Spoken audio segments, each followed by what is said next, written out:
Welcome to the dermaplaning portion of my online academy. Here I will show you how to properly dermaplane your client using the Micromeeks technique. So there are two different ways to dermaplane. You can wet dermaplane or dry dermaplane. Now I highly encourage you use a dermaplaning oil to do this treatment. Reason being is that it helps your blade glide a lot smoother, it's more comfortable for the client, and you have less risk of potentially slipping and cutting them. I only recommend either using Dermaplane Pro oil or the Glymed Beauty oil. This will all be available to you in your resource package that you will receive after your hands-on training. This is the perfect example. You're in control of your client's facial expressions. As you can see here, my client scrunched up her face. Can you imagine if you continue to dermaplane in that moment? Any movement from her will cause potential risk of cutting. There are a lot of things to remember when it comes to dermaplaning. This is one of the hardest techniques to actually get the hang of. We do spend a lot of time together in the hands-on training to make sure that you feel comfortable. But remember, at the end of your hands-on training, if you need further support, that is what I'm here for. So let's dive into the technique. Now here you can see that I'm holding my blade at a 45-degree angle. If you held it at any flatter or any higher towards a 90-degree angle, that will just potentially cut your client. Not only could you cut your client, but it causes more irritation in their skin. Dermaplaning already has a high risk of purge to happen for your client's skin. This is something you do want to let them know about prior to starting. Any form of overexfoliation will cause your client's skin to break out. Dermaplaning is not necessarily for everybody, though this might be up for controversy. Now, there's a difference between sensitive skin and acne-prone skin. Sensitive skin can look like someone who gets red easily or reacts negatively to new products.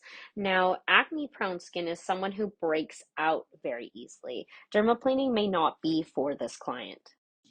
You can see that every time I go over a pimple or anything that I would assume is raised on her skin, I do brush my finger over top. Now you want to get in the habit of feeling the client's skin with your supporting hand to ensure there's nothing raised that you're going to have to either miss or go around. Now, it's also important to know that when you're dermaplaning the entire face, you can only go over it once. Now, if you're dermaplaning in one single spot, you can do 6 to 8 passes safely. Once those passes are complete, you must move on. Otherwise, this will cause overexfoliation for your client. You must also only go in an upwards or sideways direction.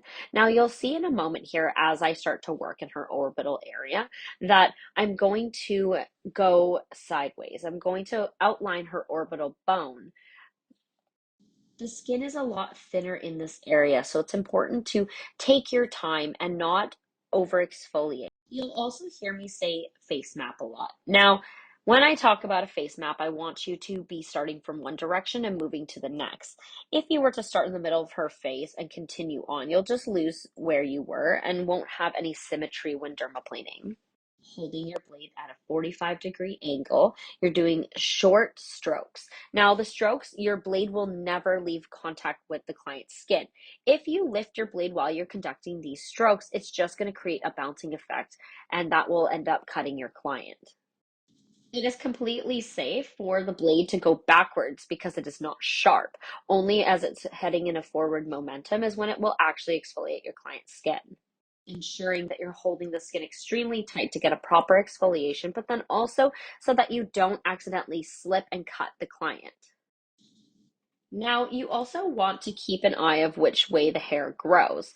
You want to approach the face very gently and slowly. If you come in hot with the blade, you're just going to end up cutting them.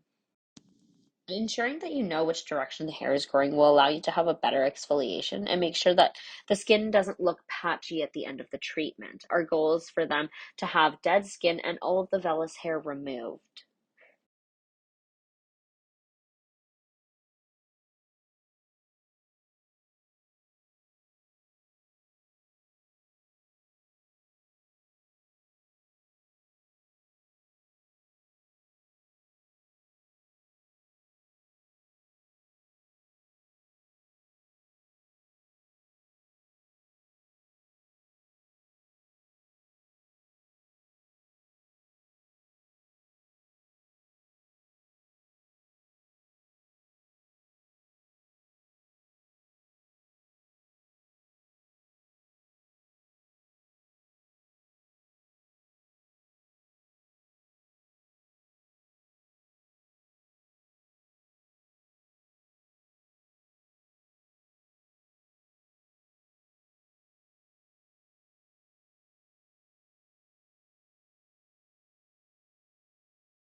Remember that you are in control of your client's face. You're the one that has to move them around. If they resist, just tell them to relax their neck and that you are going to move it for them. You don't want your client talking. You don't want your client moving during this treatment. You do want to really express this before starting because some clients like to chat. And when we're dermaplaning, it's extremely dangerous if they're trying to chat with us. Now we are going to move on to the next side. I like to apply my oil in sections. This way the oil doesn't dry up and it's fresh every time. Ensure that you're feeling all raised lesions on her face to understand what we can and cannot dermaplane over. Remembering my face map, I'm starting where I left off on the one side and working all the way down to the temples, and then next I will work on the orbital.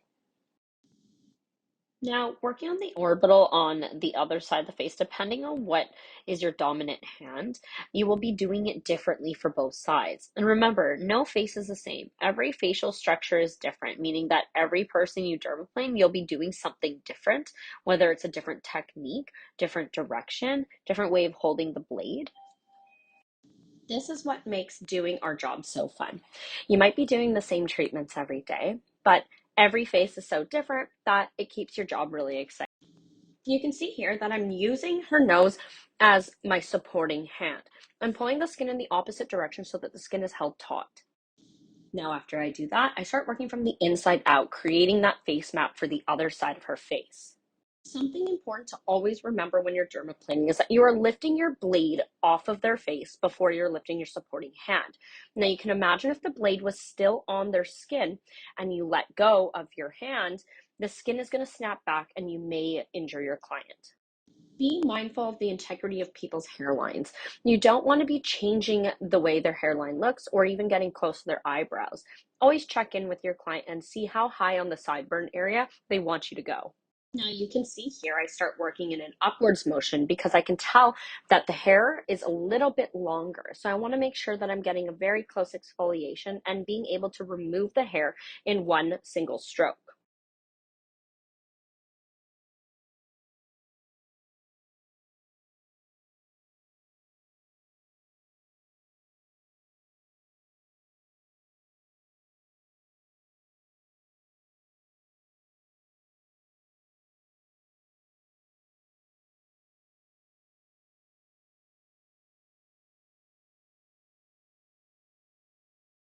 Something else to be mindful about when dermaplaning is finding where their facial structure is. We talked a little bit about this on the other side, but make sure you're feeling for the jawline. Make sure that you're not going over any bumps or crooked areas where the bone structure may stick out. You have to readjust your angles, readjust the pressure of your blade in areas like this. Otherwise, you will cause harm to your client.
Now, starting at the chin, we're going to apply a little bit more dermaplaning oil.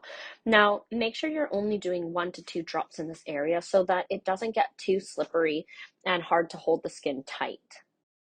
While you're working this area, add a little bit of dermaplaning oil on the upper lip as well. We're going to do both these areas in one swift movement.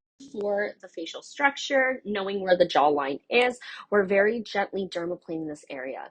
Chins are so acne prone. You want to make sure that you're not going to be over exfoliating and you're doing shorter spurts and strokes in this area. You can also see here that I am using the tip of my blade. Now, this is something that you're going to learn more in the hands-on training. We'll practice along with kiwis. This is something you can do at home as well, but you do want to angle your blade so that the tip of the blade is only in contact with smaller areas like the chin or upper lip. This makes exfoliating this area a lot easier to be done. Redness may occur, and that's totally fine. That's very normal. Just make sure that you're continuing on and identifying what's a bad red and what's a okay red to continue. Make sure you're keeping an eye for things like hives. Hives are not okay, as mentioned before, but around the mouth area, we have lots of nerve endings where this is entirely possible to have happen.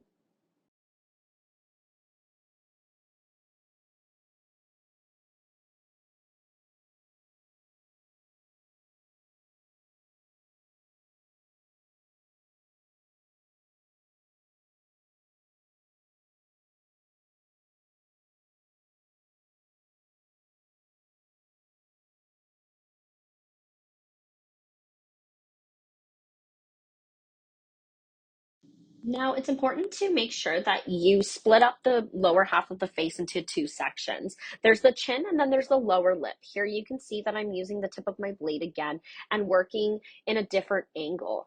The reason why you do this is because you don't want to have that little dip in the chin get in the way of your dermaplaning blade. You can see here that I'm having my client hold her lips together for me just so that I can get a closer exfoliation. Now, this is entirely an option. However, I don't usually recommend getting your client to do this, especially if it's a client you've never worked with before.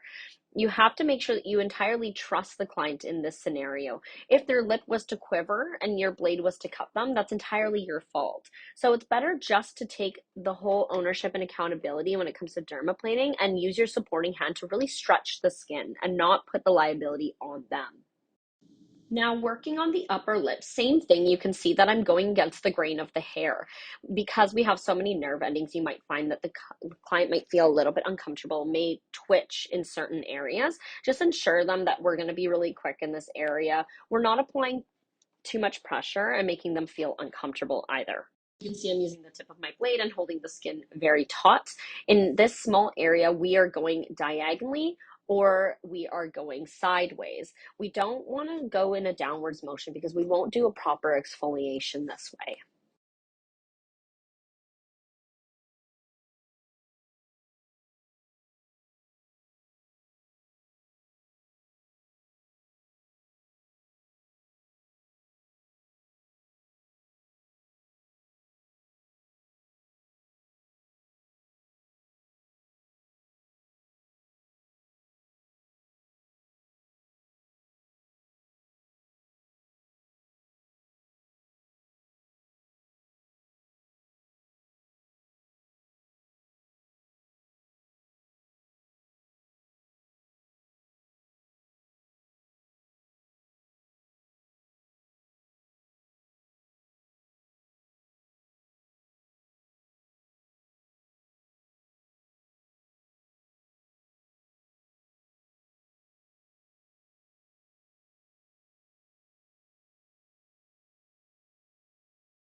Now we're going to finish off by doing the nose. We don't spend a ton of time here. Just make sure you're putting one drop of oil and you're doing a good exfoliation from the tip all the way up to the bridge of the nose and working on the sides as well. Continue watching till the end and make sure you come to your hands-on training prepared with questions. If you need a little extra practice in certain areas, let me know so we can spend a little extra time on your models that day.